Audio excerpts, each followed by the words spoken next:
Hi, everybody.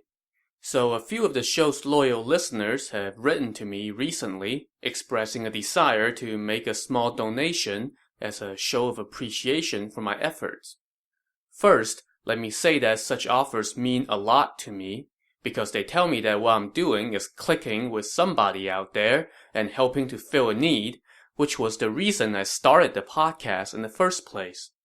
I never intended to make any money from this show, and I still don't. I started the podcast to help introduce people to a wonderful piece of Chinese culture and history, not to profit from it. Many of you have written to tell me how the show has helped you get into the story of the Three Kingdoms, and just knowing that is ample motivation for me to keep going. Anything on top of that is a bonus. Second, let me reassure everyone who's listening that I have every intention of continuing with this project until it's completed, regardless of whether any money comes in. With all that said, for those of you who are offering to send a little something as a show of support for the podcast, I have made it possible for you to do that. Look for the Make a Donation link near the top of the website. You will see that there are two ways you can support the show with a gift. The first option is to just send me a few bucks via PayPal or credit card, and you have the choice of making a one-time payment or a recurring gift. The second option is to make a donation not to the show, but to the Red Cross. When you make a gift to the Red Cross, you can dedicate it to my name. This way, your money goes to help people who need it much more than I do. Your donation would be tax deductible, and I get to feel good knowing that my show is helping somebody in need. It's win-win-win. With either of these options, whatever amount you see fit to give would be much appreciated. And again, let me emphasize that I plan to press on with the show until it's completed, donation or no donation. Now, let's get back to the show. Thank you all, as always, for listening and writing.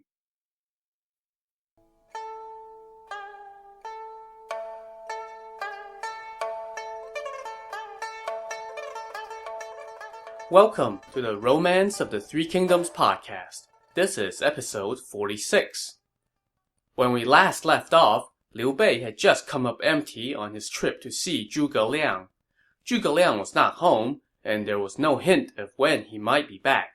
As Liu Bei and his brothers headed back, they ran into one of Zhuge Liang's friends, Cui Zhouping. When Cui Zhouping asked him why he wanted to see Zhuge Liang, Liu Bei told him that was to ask for a way to end the chaos afflicting the realm. But Cui Zhouping smiled and said, "Sir, you are bent on ending the chaos. As benevolent an intention as that may be, you should recognize that order and chaos have come and gone quite unpredictably since ancient times. When the Supreme Ancestor began his rebellion and toppled the corrupt Qin dynasty, chaos gave way to order. But after 200 years of peace, Wang Mang usurped the throne, and order gave way to chaos. Then Emperor Guangwu resurrected the Han, and chaos once again turned into order. It has been 200 years since then, and after such a prolonged period of order, we now find conflict all around us once again. This shows that we are entering another period of chaos, one that cannot be ended so quickly. You are trying to ask Zhuge Liang to reverse the course of heaven, earth, and destiny, and I fear that it will be futile. As the saying goes, adapt to heaven and enjoy ease, oppose it and toil in vain. It is also said that none can deduct from the reckoning or force what is preordained. So Cui Zhouping was basically telling Liu Bei to just go with the flow and not fight it. Liu Bei, as you might imagine, was not so enthusiastic about this recommendation. "Sir, there is great insight in your words," Liu Bei said. "However, I am a member of the House of Han, and I must try to maintain the dynasty's rule. I cannot leave such things to reckoning or fate." "Well, I am a mere mountain rustic," Cui Zhouping answered, "not fit to discuss the affairs of empire. You honor me with your profound question, and I express myself too rashly." In other words, dude, you asked, so don't blame me if you don't like the answer. Sir, you have honored me with your insight, Liu Bei said. Do you know where Zhuge Liang went? Oh, I was just about to go call on him, so I don't know. Would you be willing to come back to Xinye County with me? I am uncultured and too fond of leisure, Cui Zhouping answered. I have long given up any desire for fame or success. But we might meet again someday. With that, Cui Zhouping made a deep bow and went on his way. We did not see Zhuge Liang, but we ran into that lazy bookworm, Zhang Fei said. He wasted so much of our time on idle chit-chat. That is how recluses express themselves, Liu Bei told him, and the three brothers rode back to Xinye. A few days passed, and Liu Bei sent someone to see if Zhuge Liang had returned, and they reported back that yes, he had. So Liu Bei immediately ordered his men to prepare the horses. Zhang Fei, however, was a little put out. This guy is just a country bumpkin, he said to Liu Bei. Surely he is not deserving of a personal visit from you, brother. Just send someone to summon him here. This remark earned Zhang Fei an admonishment from Liu Bei. Have you not heard of the saying by the sage Mencius that trying to meet a worthy man in the wrong way is as bad as closing the door on an invited guest? Zhuge Liang is one of the great talents in this world. How can I just summon him? So, once again, the three brothers set out for Longzhong to call on Zhuge Liang. It was the middle of winter. The air was cold, and the sky was covered with gray, somber clouds. After they had traveled for a few miles, they turned into a cutting northern wind, and a heavy snow began to fall, making the mountains gleam like arrowheads of white jade and giving the woods a silvery sheen. It is bitterly cold, too cold even for battle, Zhang Fei said. Yet we are traveling all this way to see some useless bumpkin. Why don't we go back to Xinye and get out of this snowstorm? I want to show Zhuge Liang my determination and sincerity, Liu Bei said. If you are afraid of the cold, then you can go back by yourself. I am not afraid of death, so what's a little cold? I just don't want you to do all this for nothing. That's enough. Let's keep going. So they pressed on through the snow. As they neared Zhuge Liang's thatched lodge, they suddenly heard the sound of a couple of men singing from a wine shop on the roadside. The songs are kind of long and filled with historical and cultural references that will take way too long to get into here, so I will not recite them. Instead, I will link to this passage online in the website post for this episode, so go read them there. In summary, though, the verses sang of great ambitions and waiting for the opportunity to realize them. When they were done singing, the two men clapped and laughed out loud. Hearing the subject matter and air of their songs, Liu Bei thought, Sleeping Dragon must be in there. So he dismounted and entered the wine shop. Inside, he saw two men seated across from each other at a table. One had a light complexion and a long beard, while the other had a fresh, ageless look. Sirs, which one of you is Master Sleeping Dragon? Liu Bei asked as he greeted them. Who are you, sir, and what business do you have with Sleeping Dragon? The man with the long beard asked. I am Liu Bei, and I would like to consult you about how to save the world and bring peace back to the people, Liu Bei answered, thinking that this was Zhuge Liang, referring to himself in the third person.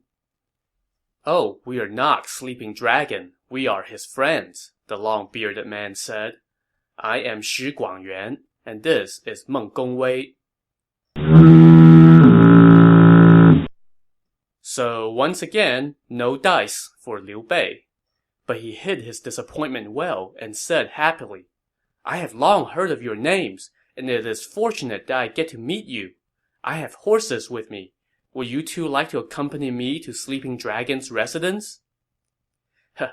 We are lazy country folk, Shi Guangyuan said. We know nothing of the affairs of state, so you need not waste your time with us. Please go seek Sleeping Dragon yourself. So once again, Liu Bei gets the cold shoulder from Zhuge Liang's friends, who were apparently just too cool to hang out with the imperial uncle. He bid the two goodbye and resumed his journey. When they arrived at Zhuge Liang's home, he knocked on the door. When the young lad answered, Liu Bei asked, "Is your master at home today?"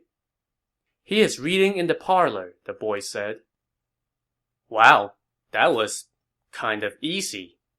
Liu Bei was delighted and followed the boy into the residence. When they got to the inner door, he noticed a couplet on the wall which read, "Only through austerity and quiescence can one's purpose shine forth. Only through concentration and self-control can one's distant goal be reached." Just as Liu Bei was reading this couplet, he heard someone singing inside, so he stood by the door and peeked in. In the parlor of the thatched hut, he saw a young man sitting by a stove with his hands around his knees. The young man chanted these lines. "The phoenix winging on the air will choose no tree except the Wu. The scholar keeping to his lair will have no lord except the true. Oh, let me till these furrowed fields by this sweet home that I call mine. In books and song I place my dreams and wait the time the fates assign." Well, this sure sounds like someone who dubs himself Sleeping Dragon. So when the young man was done with his song, Liu Bei stepped into the room and bowed. "I, Liu Bei, have long held you in admiration," he said, "but I have not had the opportunity to meet you. Recently, thanks to Xu Shu's recommendation, I came to pay my respects, but you were not home. Today, I have come in spite of the wind and snow, and now have the great fortune to catch a glimpse of your learned countenance." The young man quickly bowed in return and said, "General, are you Liu Bei, here to see my brother?" "Wait, what? Are you not Sleeping Dragon either?" Liu Bei asked with surprise. "I am Sleeping Dragon's younger brother, Zhuge Jun," the young man replied. "We are three brothers. The eldest, Zhuge Jin, is currently in the service of Sun Quan in the Southlands. Zhuge Liang is the second brother." "Is Sleeping Dragon at home?" "Yesterday, his friend Cui Zhouping came by and took him out sightseeing." "Where did they go?" "They might be gliding across rivers and lakes on a small boat, or visiting monks and Taoists in the mountains, or going to meet friends in country villages, or strumming their lutes and playing chess in some cavern. My brother's whereabouts are hard to guess." Well, Liu Bei was probably a little annoyed with Cui Zhouping right now.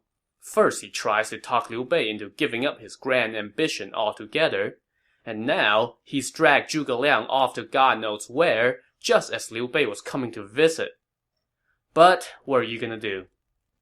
"I can't believe how rotten my fate is," Liu Bei said. "That's twice now that I have missed meeting this great talent." Zhuge Jun asked Liu Bei to sit for a bit while he served tea, but Zhang Fei, already grumpy, was in no mood to linger. "Since that scholar is not in, let's go home, brother," he said. "Since we have come all this way, how can we leave without a brief word?" Liu Bei told him. He then asked Zhuge Jun, "I have heard that your esteemed brother is renowned for his mastery of military arts. They say he applies himself to the subject daily. Can you tell me more?" "I know nothing of that," Zhuge Jun said. "What's the point of asking him?" Zhang Fei said. "Brother, the storm is picking up. Let's go home." Liu Bei told Zhang Fei to shush, but then Zhuge Jun said, "Since my brother is not home, I dare not keep you long. He will come return your visit another day." "Oh, I dare not trouble your brother to make the trip," Liu Bei said. "I will call again in a few days.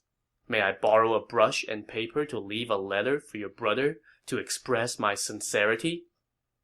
Zhuge Jun brought out the brush, ink, and paper. Liu Bei thawed the frozen bristles of the brush with his breath, and wrote the following. I, Liu Bei, have long held you in admiration. I have twice come to present myself, only to go away without meeting you, which greatly disappointed me. I am humbly mindful that as a remote kinsman of the imperial house, I have enjoyed prestige and rank far beyond my merits.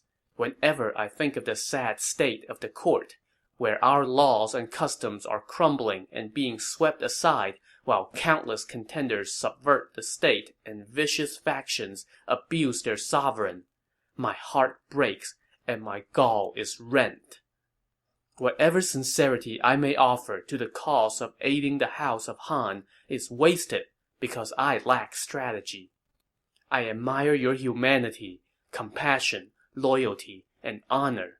I pray you will unfold your mighty talents and vision, which are comparable to those of Jiang Ziya and Zhang Liang. If so, the country and the court will be blessed. I am forwarding this to convey my intention to come pay homage to you yet again, after I have undergone further ceremonial purification. I hereby respectfully offer my poor, simple sincerity, and entreat your discerning consideration. The letter written, Liu Bei took his leave and went back outside. Zhuge Jun accompanied him outside the residence to see him off. After reiterating how sincere he was, Liu Bei was getting on his horse when the young boy pointed in the distance and said, "The old master is coming." Liu Bei looked up and saw that on the other side of a small bridge came a man in winter headdress and fox furs and riding on a donkey. Behind him followed a youth in simple black clothing, carrying a gourd of wine. As he turned onto the bridge, the rider sang, "Night long, north winds chill, myriad-leagued, dusky clouds expand, capering snow through an infinite sky, transforms the never-changing land. He looks into the ether's vastitude. Are dragons at war up there, strewing their scales every which way, and filling this hollow sphere? Alone, sighing for the plum tree's battered blooms." Well, anyone who's singing about dragons and using SAT words like vastitude has got to be Sleeping Dragon, right? That's what Liu Bei figured anyway, so he quickly hopped off his horse again, went up to meet the rider, bowed, and said, "Sir, it must be hard for you to brave this cold. I have long been waiting for you." The rider seemed bewildered and hurriedly dismounted from his donkey to return the bow. Zhuge Jun, meanwhile, came up from behind Liu Bei and said, "This is not my brother. He is my brother's father-in-law, Huang Chengyan." So yeah, Liu Bei's obsession with Zhuge Liang is totally messing with him now, since he seems to think everyone he comes across around these parts was Sleeping Dragon. "I was listening to your song just now," he said to Zhuge Liang's father-in-law. "The words are so elevated and poignant." "Oh, I was reading the Liang Fu elegies at my son-in-law's home once, and remembered that passage," Huang Chenyan said. "When I was crossing that bridge, I saw plum flowers near the fence, and they moved me to sing these words. I never expected an honored guest to be listening." "Have you seen your son-in-law?" Liu Bei asked. "I was coming to call on him." Well, disappointed once again, Liu Bei took his leave and headed back. By now, the wind and snow had grown fierce. As he looked back at Sleeping Dragon Ridge, Liu Bei could not help but feel overwhelmed by sadness and uncertainty. He had made 2 not-so-short treks out here, and all he had done was to meet seemingly everyone within 6 degrees of Zhuge Liang and listen to them sing, but not Zhuge Liang himself. It was like a giant musical number mocking his meager lot in life. As a poet later wrote, "That stormy day he sought the sage in vain, and sore at heart he started home again. The creek bridge frozen, the land sheer ice, his trembling horse had many miles to cross. Pear petal flakes descending from the skies, antic willow puffs darting at his eyes. He turns and halts to view the scene behind. Banked with snow, the silver ridges shine. After Liu Bei returned to Xinye County, time seemed to crawl by until spring rolled around again. This time, before he set out, Liu Bei took the extra precaution of asking diviners to cast for a propitious time to make the trek. Once the date was set, he abstained from meat and wine for 3 days, bathed, smeared himself with ritual oils, and changed his clothes. All these earnest acts done, Liu Bei prepared to set out for Sleeping Dragon Ridge once again with his brothers. You can imagine Zhang Fei's reaction to this, but this time, even Guan Yu was feeling a little miffed. "Brother," Guan Yu said, "you have already done Zhuge Liang too much honor by personally calling on him twice. I think this Zhuge Liang must be all reputation and no substance, so he has been avoiding you. Why are you so hung up on him?" "Not so, brother," Liu Bei replied.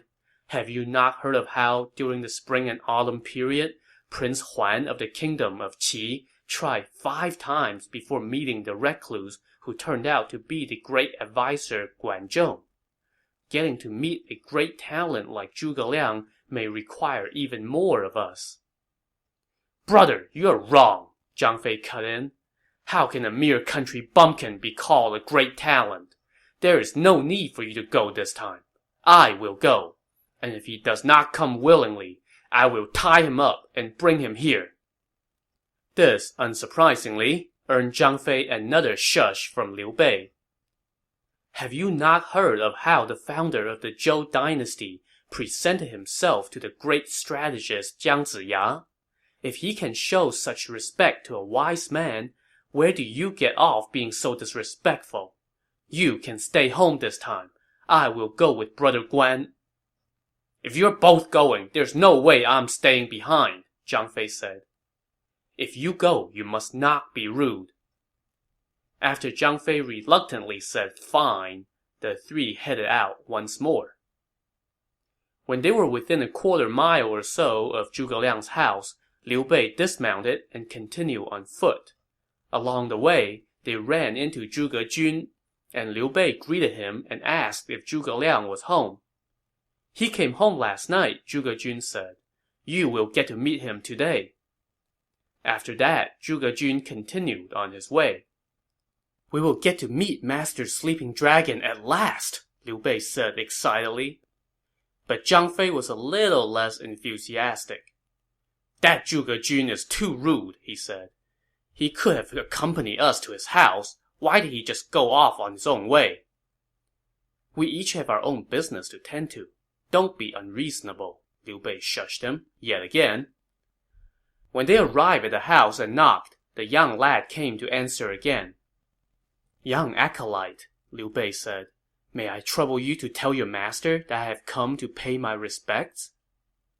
A little side note here, in calling the boy an acolyte, Liu Bei is showing tremendous respect for Zhuge Liang, because only attendants to great sages are generally referred to as such.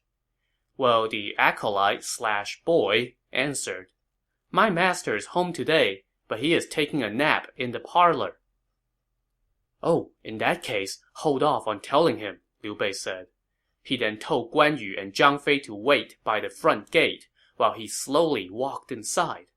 He saw Sleeping Dragon, sleeping, on a couch in the parlor, so Liu Bei stood respectfully outside, at the foot of the steps leading into the thatched hut. A good while passed, and Sleeping Dragon was still snoozing. Guan Yu and Zhang Fei were curious what was going on, so they went inside the gate to take a look. When they saw Liu Bei still standing there, Zhang Fei flew into a rage. "That scholar is too arrogant," he said to Guan Yu.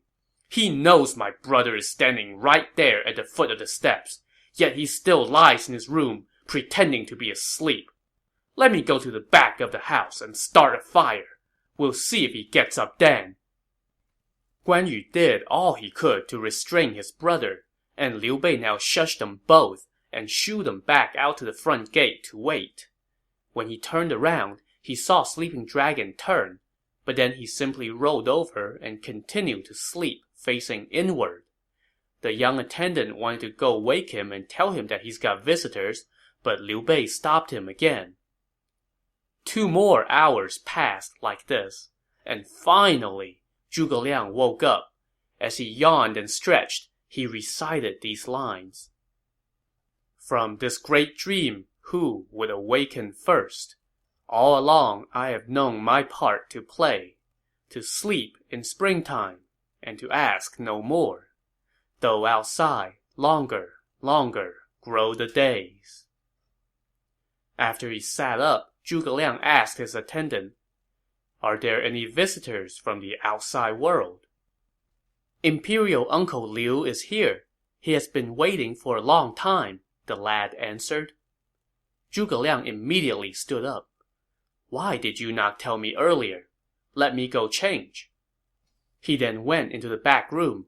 It was a while longer before he came back out, having tidied up his attire. So finally, Liu Bei got to behold the man, the myth, the legend, the sleeping dragon. Zhuge Liang stood about 6 feet tall. His face was like gleaming jade, and he wore a plaited silken band around his head to hold up his hair.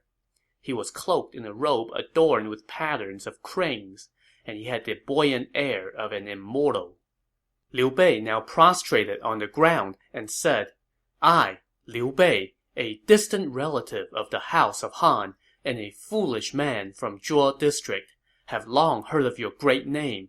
It reverberates in my ears like thunder. I have previously twice come to pay my respects, but did not get to meet you, so I left a letter under my worthless name. I never learned whether it was brought to your discerning attention. Oh, I am but a simple rustic of Nanyang, negligent and indolent by nature, Zhuge Liang said. I am indebted to you, General, for the great pains you have taken to come visit me. After the pleasantries were over, the two sat down and the attendant brought them tea. After tea, Zhuge Liang said, Your concern for the people and the country was abundantly clear in your letter, but I am young and untalented. I fear you may be asking the wrong person. I doubt that Sima Hui and Xu Shu's praise for you is unfounded, Liu Bei said. I just pray that you will not think me too lowly and unworthy of your edifying instruction. Sima Hui and Xu Shu are 2 of the land's top scholars, Zhuge Liang said. But I am a mere tiller of the soil. I dare not discuss the affairs of state. Those 2 gentlemen have recommended me too highly, General. Why would you pass up fine jade for an ordinary pebble? A true man who possesses the talent to shape the times cannot waste his years among the groves and springs, Liu Bei said. I hope you will take pity on the living souls of this land and enlighten me. Then I would like to hear your aspirations, General, Zhuge Liang said with a smile. Liu Bei now dismissed everyone else, shifted his mat closer to Zhuge Liang's, and said, The House of Han teeters on the brink of ruin. Unscrupulous officials have stolen the mandate of rule. Despite my limitations, I have tried to promote the great principle of true allegiance throughout the empire, but my shallow knowledge and inadequate methods have kept me from achieving anything. It would be a blessing if you would relieve my ignorance and keep our cause alive. To this, Zhuge Liang replied, Ever since Dong Zhuo's sedition, powerful figures have risen up all throughout the land. Cao Cao's strength did not match Yuan Shao's, yet he was able to defeat Yuan Shao. This was not only due to luck, but also due to wise planning. Right now, Cao Cao has a vast army, and he controls the regional lords through his hold on the emperor. You cannot take him on right now. As for Sun Quan, his family has ruled the Southlands for 3 generations now, and he has a firm grip. His territory is difficult to reach, and his people are devoted to him. Thus, You can only try to gain the Southlands as an ally, not as a target for conquest. However, Jing Province commands the Han and Mian rivers to the north. To the south, it draws wealth from Nanhai. In the east, it borders the Southlands, and to the west, it offers access to the region of the Riverlands. This is a place to fight for. Only a worthy ruler can hold it. This is the land that heaven wants to offer to you, general. Do you not want it? As for Yi Province to the west, it is strategically located. It is an inaccessible frontier province with vast, fertile wildlands. It is a kingdom rightly called Heaven's Cornucopia. The Supreme Ancestor built the foundation of his conquest of the empire there. Right now, that province's imperial protector, Liu Zhang, is feeble. His people are well off and his realm is thriving. Yet, he does not know how to care for either. The talented men of that region are wishing for an enlightened master. General, you are a member of the House of Han. You are known throughout the land for your trustworthiness and righteousness, as someone who seeks men of merit. If you control the provinces of Jing and Yi, guard their strategic points well, come to friendly terms with the border tribes to the west and south, ally with Sun Quan to the east, and launch a program of reform within your territories, then you can wait for the situation to change. When the time is right, send a top general to lead an army north toward Luoyang by way of Wancheng, while you yourself launch an offensive from the riverlands through the Qinchuan region. The masses will welcome you with open arms then. When that comes to fruition, your great endeavor will be complete, and the House of Han will be revitalized.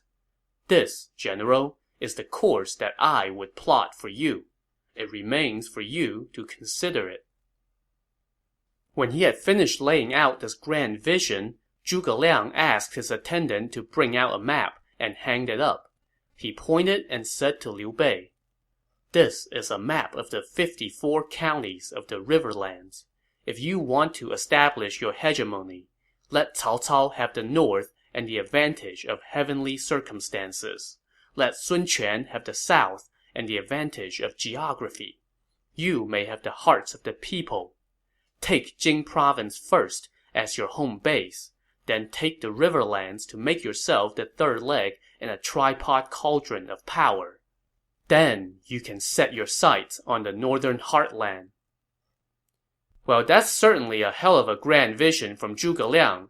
But Liu Bei had just a teensy little hang-up about the whole proposal. To see what his problem is, tune in to the next episode of the Romance of the Three Kingdoms podcast. Thanks for listening.